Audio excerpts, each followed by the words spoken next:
NBA champion, two-time MVP, two-time scoring champion, finals MVP.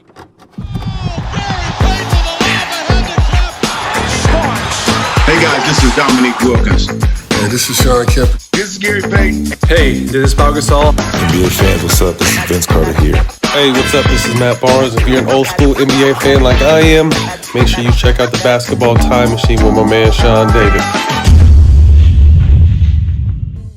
Hey guys, how's it going? Welcome back to the Basketball Time Machine. My name is Sean David. Thanks for tuning in. Let's talk some Olympic basketball.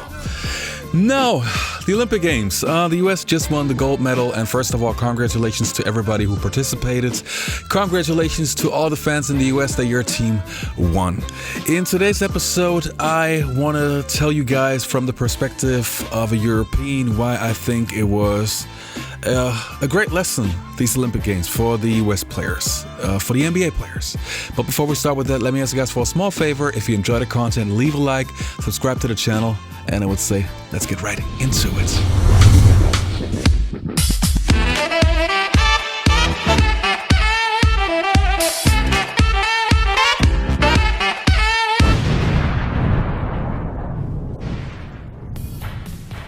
All right, you guys. Now, most of you know that I'm not American. I was actually born in Europe. I'm actually German. Half German, half South American, but yeah, I grew up here in Germany. And I remember like in the 1990s, the time when I really started watching basketball. So from 1991 onwards, when the Dream Team played in the Olympic Games, for me, it was the greatest thing I've ever seen. First of all, to see the NBA legends participating at the Olympic Games, then the greatest players of all time. I mean, we all know that we're talking about the golden age of NBA basketball. But at that time, I did not have the understanding what happened before, like all the years before when it was enough for the US to send their college players, and they were just still so much better than what Europe and the other countries had, the other continents and countries had to offer. And now, as basketball got more popular over the years, obviously other countries, other players, other cultures are getting better with the sport. Now, most of you American people probably don't know, but for example, when I grew up in the 1990s in Germany, to find a place where you could play basketball was very, very hard to find, even hoops. In Europe, soccer or football is the number one sport by far.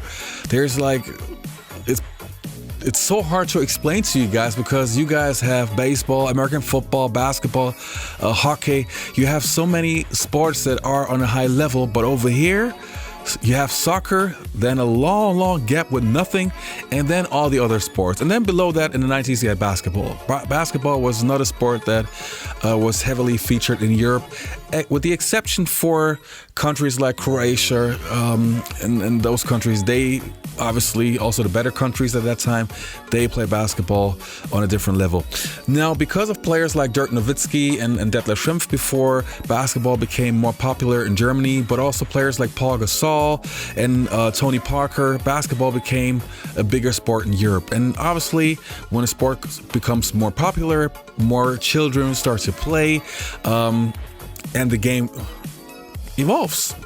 And that, to me, that obviously has happened over the past couple of 20 years, which is why the competition over here is not comparable to what it used to be in the 80s, 70s, and even the 90s.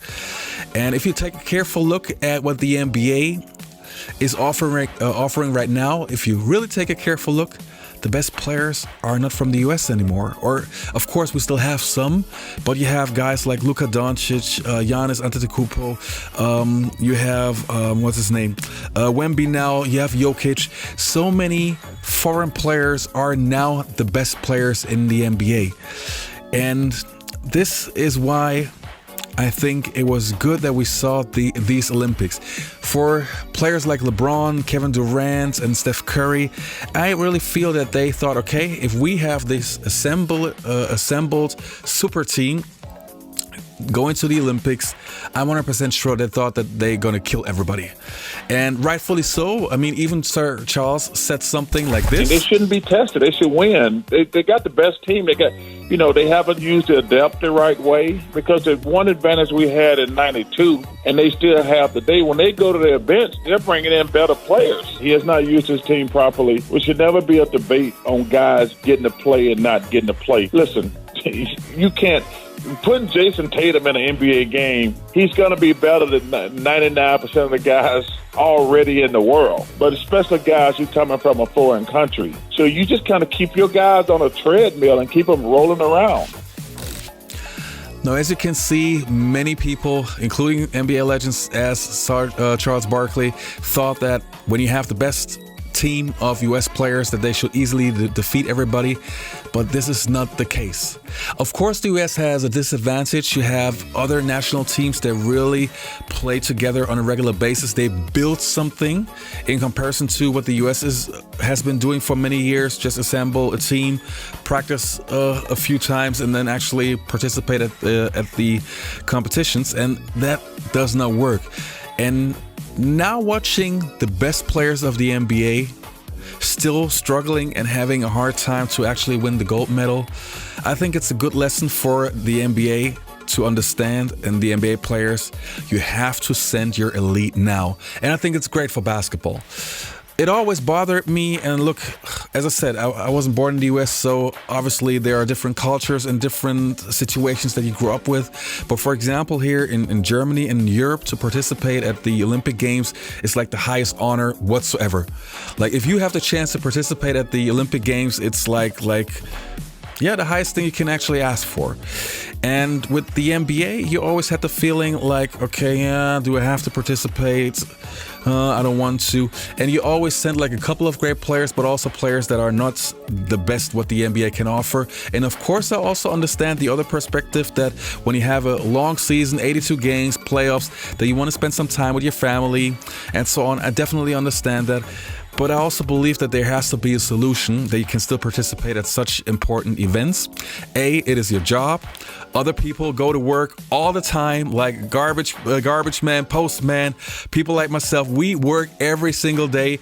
We only have the weekends, and we got to do it, and we do it for a lot less money than you guys. We actually have to do that till we're in our 60s. You guys do it, you NBA players, you do it until you're like 35 to 40, and you have so many millions on your bank account that after that you have a pretty good life. So I think that there is no reason for complaining and whining, to be honest. I would wish for the NBA players to also take the Olympic Games as the highest honor, just as other athletes do in track and field and all the other sports. Take it as what the Olympics actually stood for. Competing against the best of the world and representing your country. The US is such a fascinating country with such a great history in sports. I mean, you guys are the number one with a reason. And it should be an honor to represent your country. And I wish that the US players, the NBA players also feel the same way. Participate whenever they can at the Olympic Games if they're invited. And do whatever you can to win the Olympic Games and make your country proud. And show all the fans around the world the greatest basketball event when you have the greatest players from all countries facing up against each other. So that's what I would really wish for. And other than that, I gotta tell you guys, you fans in the US, for me as a German, it is super nice to see that the gap has been close, so to speak, because that is also something that we also have to be grateful for, because the NBA opened the door for European and players from other countries. Without the help, that never would have happened. And because the NBA produced or showcased so many sensational American players over the years, it made the sport popular. So it's not the case like, okay, we had a Dirk Nowitzki and everything, and that was only the reason why basketball developed. No, it all started with the NBA making the game global. So thank you, Michael. Thank you, Larry Bird. Thank you, Magic Johnson, Hakeem Olajuwon, Barkley, Shaq, Kobe, all of you guys. You helped the game become global. And it was those people like Dirk Nowitzki who walked into the open doors, helping to make basketball become this global thing. Now, obviously, I still wish the game was a little bit more different, but that's a different story. Anyway, you guys, congratulations, US, for the gold medal. All the best to you fans, and see you.